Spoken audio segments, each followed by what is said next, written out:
नमस्कार,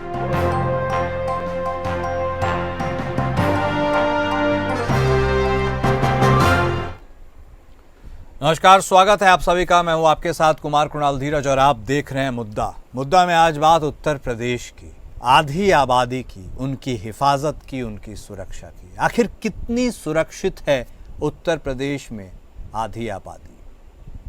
क्योंकि समाजवादी पार्टी के राष्ट्रीय अध्यक्ष अखिलेश यादव ने महिलाओं के साथ आपराधिक घटनाओं को लेकर भारतीय जनता पार्टी की योगी सरकार पर निशाना साधा है। उन्होंने लखनऊ, मैनपुरी, अंबेडकर नगर और संत कबीर नगर में हुई घटनाओं का उल्लेख करके कहा कि भारतीय जनता पार्टी की सरकार में बेटियां सुरक्षित नहीं हैं। महिलाओं और बेटियों के साथ अपराध की घटनाएं लगातार बढ़ती जा रही हैं। महिला सुरक्षा को लेकर भारतीय जनता पार्टी की सरकार के सारे दावे झूठे हैं। समाजवादी पार्टी प्रमुख ने कहा कि महिलाओं के साथ देश में सबसे ज्यादा अपराध उत्तर प्रदेश में हो रहा है।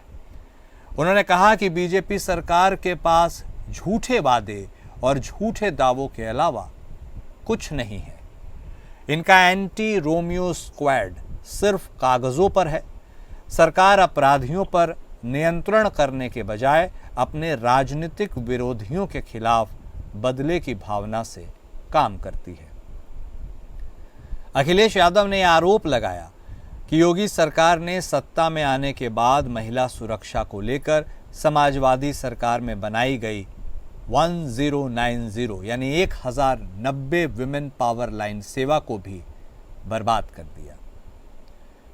महिला सुरक्षा के बारे में बात हो रही है और बात जब महिला सुरक्षा के बारे में होगी तब उत्तर प्रदेश का जिक्र जरूर आएगा, क्योंकि उत्तर प्रदेश इस पूरे लिस्ट में टॉप पर रहता है, टॉप पर है। ऐसे में यदि उत्तर प्रदेश में आधी आबादी सुरक्षित नहीं है तो फिर पूरे देश में कौन सा मैसेज जाएगा, यह अपने आप में बड़ा सवाल है। क्योंकि यह आरोप किसी और ने नहीं लगाया है, उत्तर प्रदेश के पूर्व मुख्यमंत्री और समाजवादी पार्टी के सुप्रीमो अखिलेश यादव ने लगाया है। उन्होंने कई एग्जाम्पल्स साइट किए हैं, कई जगहों का उदाहरण दिया है। लखनऊ का भी जिक्र किया, अंबेडकर नगर का भी किया, संत कबीर नगर का भी किया, इसके साथ ही मैनपुरी का भी किया। इन सब के बीच में एक कॉमन चीज़ है, वो है महिला और महिला के खिलाफ हो रहे अत्याचार या अपराध की। और इसी का हवाला देते हुए वुमेन पावर लाइन सेवा, उसका भी जिक्र करते हुए उन्होंने बीजेपी सरकार, योगी सरकार को आड़े हाथों लिया है। आखिर क्यों सेफ नहीं है देश की आधी आबादी उत्तर प्रदेश में, यह सबसे बड़ा सवाल है। और एंटी रोमियो स्क्वाड जिसके बारे में बहुत बात की जाती है, क्या वाकई उतनी कारगर या यूं कहें धारदार नहीं है? क्या महिला सुरक्षा में विफल होने का जो आरोप लगा रहे हैं सपा सुप्रीमो, वह गलत है?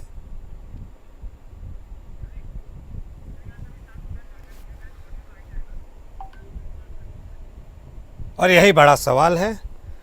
इस सवाल का जवाब ढूंढने की, इसे समझने की कोशिश करेंगे कि आखिर ऐसा है तो क्यों है। चर्चा की शुरुआत करते हैं हम।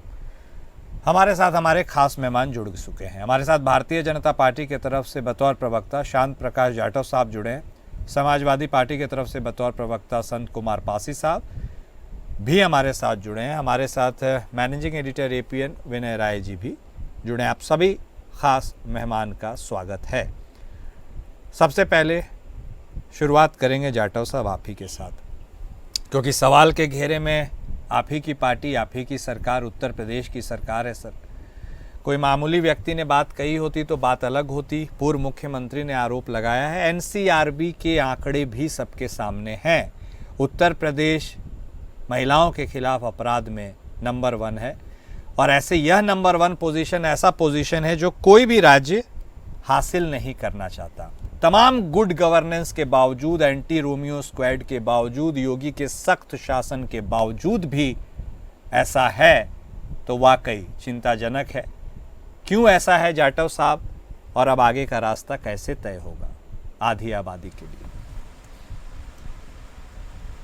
कुणाल जी, जिस तरीके से चर्चा हो रही है कि पहले के मामले जो है और अब वर्तमान जो मामले हैं जी उसमें इजाफा हुआ है। इनफैक्ट क्या है कि 2017 से पहले तकरीबन सभी पुलिस स्टेशन जो है वो मैनुअल जो है वो कंप्लेंट दर्ज किया करते थे, और शेड्यूल कास्ट एट्रोसिटी और विमेन एट्रोसिटी के मामले जी वो सरकार जो है चूंकि उसकी छवि पर उसका प्रेशर बनता है, इसलिए अमूमन सरकारें जो है वो मामलों को दर्ज नहीं करती। इसलिए ये कहना कि पहले मामले कम थे और अब मामले ज्यादा हैं, ऐसा नहीं है।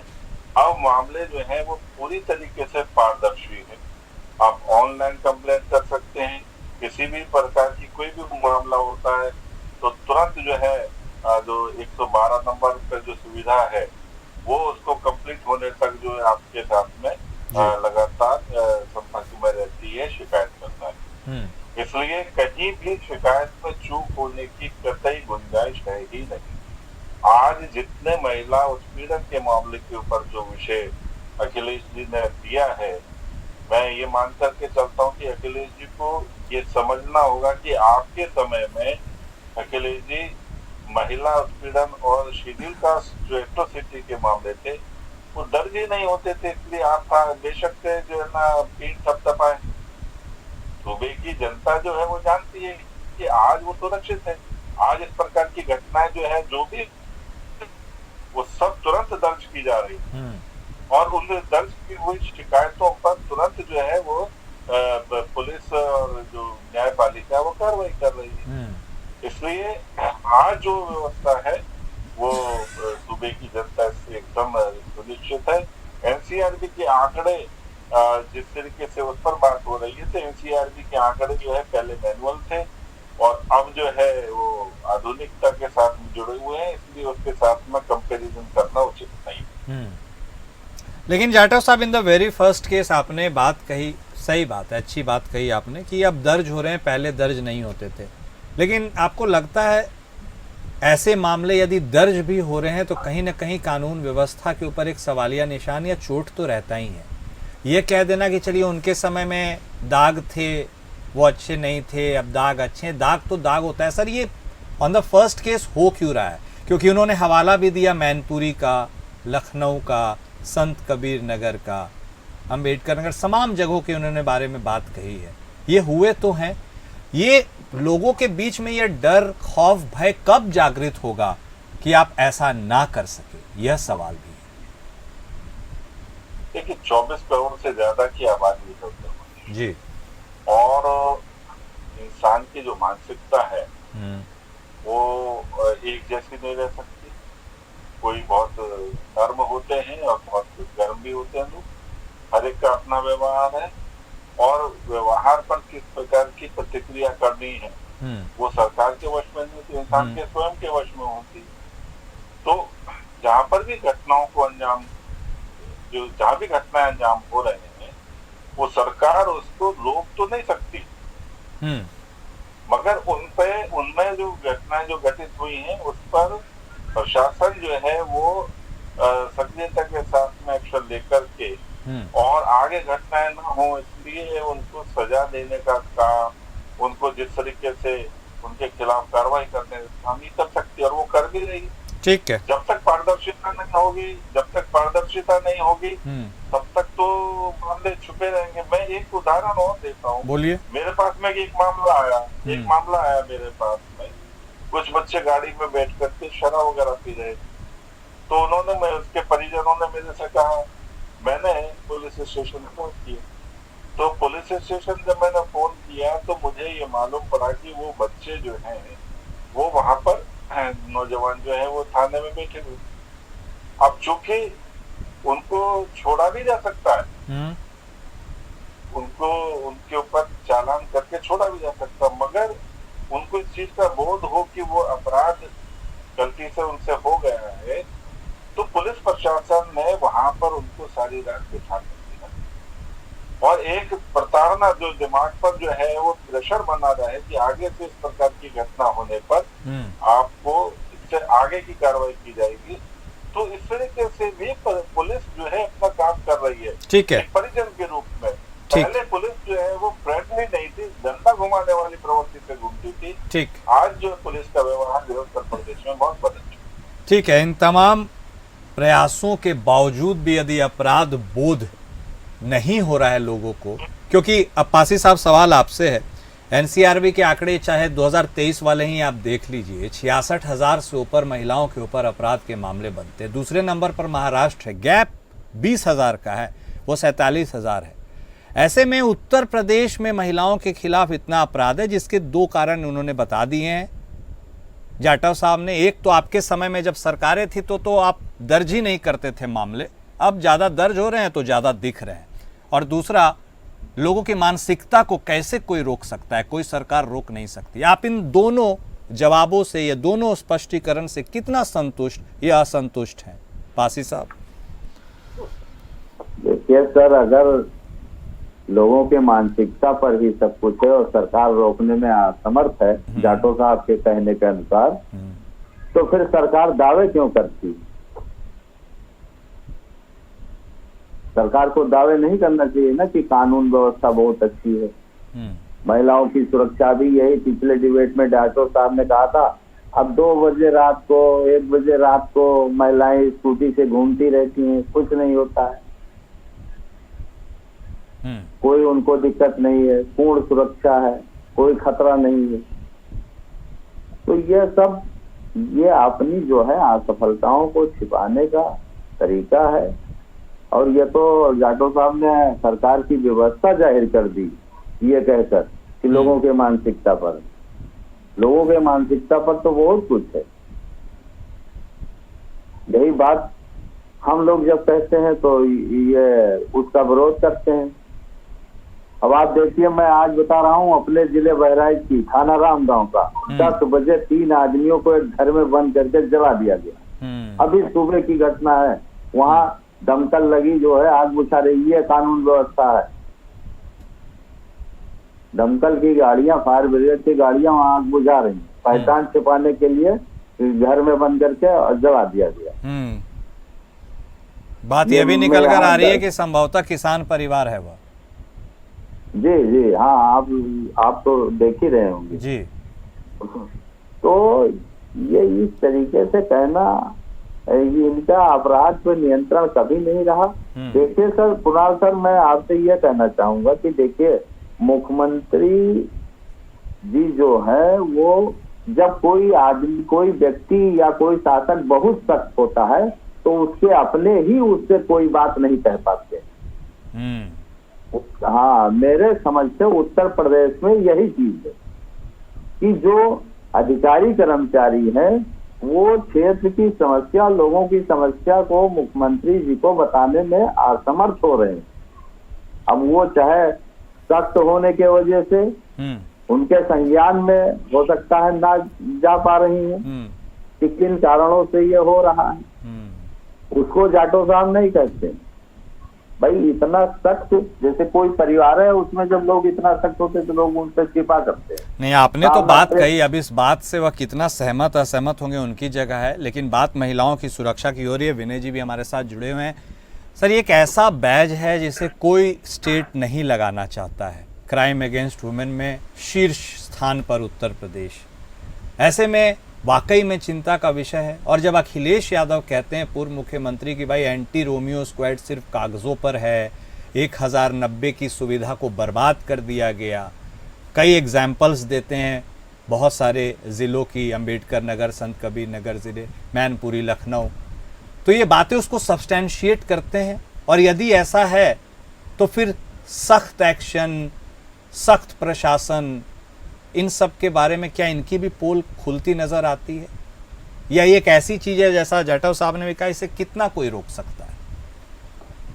नहीं, मैं तो सीधे से कहना चाहता हूँ, चाहे ऑपरेशन रोमियो हो चाहे ऑपरेशन मजनू, आप शहर के तमाम पार्कों में चले जाइए। जो ये ऑपरेशन मजनू चलाया गया था जी, वो कॉलेजेस के सामने पार्कों में चलाया गया। लेकिन अगर पार्क में अगर आप जाएंगे तो आप देखेंगे कि 99% वो जोड़े जाते हैं जो आपसी संबंध में घूमने जाते हैं। अब उसमें आप ठीक है, उनको अलग कर दे तो एक अलग से दूसरी तरह का माहौल क्रिएट होता है। लेकिन अगर कोई लड़की एकांत सड़क पे जा रही है, उसको कोई छेड़ रहा है, उसके साथ बदतमीजी कर रहा है, उसके साथ जोर जबरदस्ती कर रहा है, वो मसला अलग। कानून को भी समझने के दो पैरामीटर कि कोई सहमत से कहीं जा रहा, मान लीजिए कि वैलेंटाइन डे यहाँ लोग तमाम लोग मनाते हैं, बजरंग दल वाले आकर के लगे रेस्टोरेंट तोड़ने लगे, पार्कों मारने, ये अलग विषय है, ये खुद एक कानून व्यवस्था के लिए संकट का विषय बन जाता है। बिल्कुल। लेकिन आज की तारीख में खास तौर पे मैं कहूंगा कि आप विद्यालय देखिए, किसी विद्यालय का मैं जिक्र करना चाहता हूँ, समाज का हर व्यक्ति इससे वाकिफ होगा कि पहले जब हम लोग पढ़ा करते थे तो कहीं और कॉपी पेन मिले ना मिले, विद्यालय के सामने कॉपी पेन जरूर मिला करती थी। लोगों को लगता था कहीं नहीं मिलेगा तो विद्यालय के पास जाओ, वहां तो दुकान खुली रहती, मिल जाएगा। अब क्या है, उस दुकान के गेट पे सिगरेट और गुटखे और मसाले की दुकानें खुल गई हैं। हम किसी बड़े विद्यालय का नाम लेंगे जहां लाखों की फीस है, मैं उसका जिक्र करना चाहता हूँ, वहां पे हर तरह के नशे के पदार्थ मिल रहे हैं, पुलिस की जानकारी में मिल रहे हैं, और लड़के वो नशा कर रहे हैं। कोई गार्जियन अपने बच्चे को बिगाड़ना नहीं चाहता है, लेकिन पुलिस के हफ्ते बंधे हुए हैं कि पुलिस की क्या मजबूरी है कि बड़े से बड़े संस्थान की मैं बात कर रहा हूँ जी, उनके गेट पर अगर लाइन से दुकानें हैं, और चाहे वो चाय की दुकान के नाम पे खोली गई है या वो सिगरेट के नाम पर, लेकिन उनके पास वो हर तरह के रिस्ट्रिक्टेड जो मादक पदार्थ है उनके पास उपलब्ध है। वो हरियाणा से लेकर के यूपी से लेकर बिहार तक कहीं चले जाइए, बड़े बड़े संस्थान है। तो मैं कह रहा हूँ उसके लिए पुलिस क्यों मुखदर्शक बनी है, अचानक क्यों नहीं रेड करती है। मैं तो कई लोग को ऐसा जानता हूँ कि कुछ बच्चे निकलते हैं पान के दुकान पर, तो दुकानदारों को पता है कौन सा सिगरेट पीते हैं बच्चे, वही सिगरेट निकाल कर देते हैं। तो मैं तो सिर्फ इतना कहना चाहता हूँ, पुलिस का काम है एक फेयर तरीके से इन्वायरमेंट क्रिएट करना। अगर कोई सहमत से कहीं बैठा है, कोई लाइब्रेरी जा रहा, वो अलग विषय है, लेकिन अगर कोई नाहक किसी विद्यालय के सामने लड़का खड़ा है, अब लड़कियों का स्कूल है मान लीजिए, तो वो लड़का वहां क्या कर रहा है, वो लड़की का भाई है, लड़की को रिसीव करना है, उसका फादर है, उसका रिलेटिव है, क्या है, आपको ही देखना चाहिए। ठीक बात है। उसी तरीके से विद्यालय के इर्द गिर्द का भी माहौल बनना चाहिए। अब उसके 200 मीटर पे कोई बियर की दुकान है, 200 मीटर के अंदर उसको गेट के कॉलेज से निकलते उसको सिगरेट और नशे के पदार्थ मिल रहे हैं, तो माहौल क्या बनेगा। स्वच्छता का मतलब अनुशासनहीनता नहीं होती है। हम लोग जब पढ़ते थे तो प्रेयर में टीचर अगर प्रेयर स्थल पे खड़ा कर देते थे या मुर्गा बना देते थे, इसका मतलब ये नहीं तो हमारे लिए कोई डाकू सुल्ताना थे। गार्जियन से हम लोग छुपाते थे, अगर स्कूलों में हमें दंड मिलता था तो। अब तो उल्टा परिवाज है, अगर स्कूल में दंड पा जाए कोई बच्चा और घर में आके बता दे तो गार्जियन लड़ने पहुंच जाते हैं। कोई भी शिक्षक दुश्मन नहीं है, और ना कोई पुलिस दुश्मन है, ना कोई समाज दुश्मन है किसी का। लेकिन समाज का कोई व्यक्ति टोक दे तो उसका दुश्मन बन जाता है कि आप कौन से टोकने वाले। पहनावे के लिए कुछ अलग अलग बातें खड़ी होती हैं। मैं किसी व्यक्ति विशेष के न पहनावे पे सवाल खड़ा कर रहा हूँ, न उसके स्वतंत्रता पे सवाल खड़े कर रहा हूँ, लेकिन जो कमियां हैं उसको देखने का काम सिर्फ प्रशासन का नहीं है, समाज का भी है। समाज भी उस पर उंगली उठाए तब जाके चीजें सुधरेंगी। हम हर काम सरकार और पुलिस पे छोड़ दें, संभव नहीं है। अगर किसी विद्यालय के सामने मादक पदार्थ दिख रहा है, ये जिम्मेदारी शिकायत करने की वहां की सोसाइटी की भी है, और जब तक सब मिलकर नहीं सुधारेंगे तब तक कुछ भी सुधरने वाला नहीं। ठीक बोल रहे हैं आप, कलेक्टिव अप्रोच की तो बहुत जरूरत है और इसमें सबसे अहम भूमिका सरकार की मानी जाती है। जाटव साहब, आम लोगों को जो ये चीज दिख रही है, ऐसा हो रहा है, उल्लेख भी जिसका किया गया, वो क्या पुलिस को नहीं दिख रही है? उसके चश्मे के लेंस में वो चीजें स्क्रीन नहीं हो रही हैं? क्योंकि यदि ऐसा हर बार सर हम रिएक्टिव क्यों हो, कभी हम प्रोएक्टिव भी तो हो सकते हैं। सेंसिटाइजेशन के नाम पर लोगों को जागरूकता के लिए हजारों कैंप आप लगाते हैं सर, इन सारी चीजों के लिए एक कानून का डर तो बने कि ऐसा नजीर पेश कीजिए कि ऐसा करने पर ऐसा होगा, तो आधी समस्या तो वहीं खत्म हो जाएगी। आपको नहीं लगता जाटव साहब, वाकई गंभीर मसला है, हर किसी के एफर्ट की जरूरत है, लेकिन जिम्मेदारी बतौर सरकार सर आपकी ज्यादा बड़ी है। देखिए, जिस तरीके से विनय जी ने भी कुछ बातें बताई, एक बात है कि ये जो पान बीड़ी सिगरेट की दुकानें हैं, कुछ लोगों को भाती है, कुछ को नहीं भाती। ठीक, हमारे टाइम में भी हम भी स्कूल कॉलेज में पढ़े, ये दुकानें होती थी और उसका उसी तरीके से वो लड़के उपयोग किया करते थे जैसा रहता है। मगर मुख्य रूप से जो बच्चियों के स्कूल से छूटने का जो समय रहता है, उस वक्त में शरारतें ज्यादा होने लगी हैं, ये मैं महसूस करता हूँ व्यक्तिगत। उसका कारण ये है कि शायद एक वर्ग बहुत ज्यादा जो है ना वो पढ़ाई की तरफ इच्छुक नहीं है और उसका ध्यान जो है केवल उस तरफ ज्यादा रहता है। जिस वक्त हम लोग पढ़ा करते थे तो लगभग पूरा जो इलाका है वहाँ के बच्चे पढ़ने जाया करते थे। आज वो स्थिति नहीं है, और वो जिस तरीके से बच्चियां जब स्कूल से छोड़ती हैं तो वहाँ पर उनके साथ में छीटाकशी करना और इस तरीके से रिपेयर लगते रहते हैं। ये बढ़ोतरी पिछले, ऐसा नहीं है कि पिछले 8-7 वर्ष में, काफी लंबे समय से चल रही है, और इसलिए जो एंटी रोमियो स्क्वाड जो है उसकी बहुत जरूरत थी भी और है भी, और लोग, पुलिस जो है वो खड़ी भी रहती है।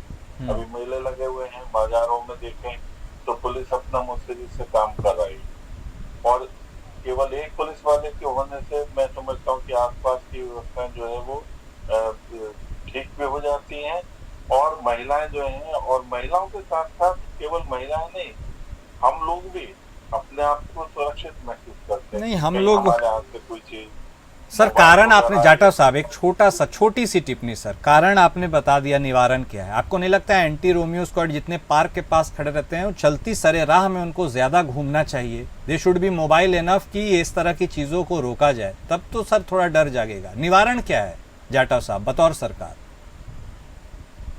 मैंने बताया ना कि पुलिस केवल एक पुलिस का भी जो सिपाही खड़ा रहता है तो वो सबको बल देता है, और ये फैक्ट ये है। और इसके अलावा केवल पुलिस के अलावा जो सीसीटीवी कैमरे हैं, बेशक से वो बंद भी हैं, वो भी अपराध के ऊपर काफी हद तक जो है अपना काम करते हैं। तो अच्छा चल रहा है, आगे और अच्छा होगा। इस प्रकार की चर्चाओं से मैं समझता हूँ कि सरकार को भी बल मिलता है, समाज को भी बल मिलता है, और हम भी अपनी जिम्मेवारियों को समझ सकते हैं। तो सही मैं समझता हूँ कि जो है सरकार ठीक कर रही है, और बेहतर कर पाएगी, और पारदर्शिता। नहीं, वो तो बहुत ज़रूरी है, क्योंकि जो हो रहा है और जिस हिसाब से उत्तर प्रदेश में नंबर 1 वाला तमगा लगा हुआ है, उसको बहुत जल्दी नीचे आना होगा। पासी साहब, सरकार बहुत कुछ कर रही है, अच्छा कर रही है, और ज़्यादा करने की ज़रूरत है। हामी उन्होंने भरी है, लेकिन आपको लगता है जो हामी उन्होंने भरी है, सरकार उतनी ही संजीदगी के साथ इसे ज़मीन पर रेसिप्रोकेट भी कर पाएगी, या आप डाउटफुल हैं?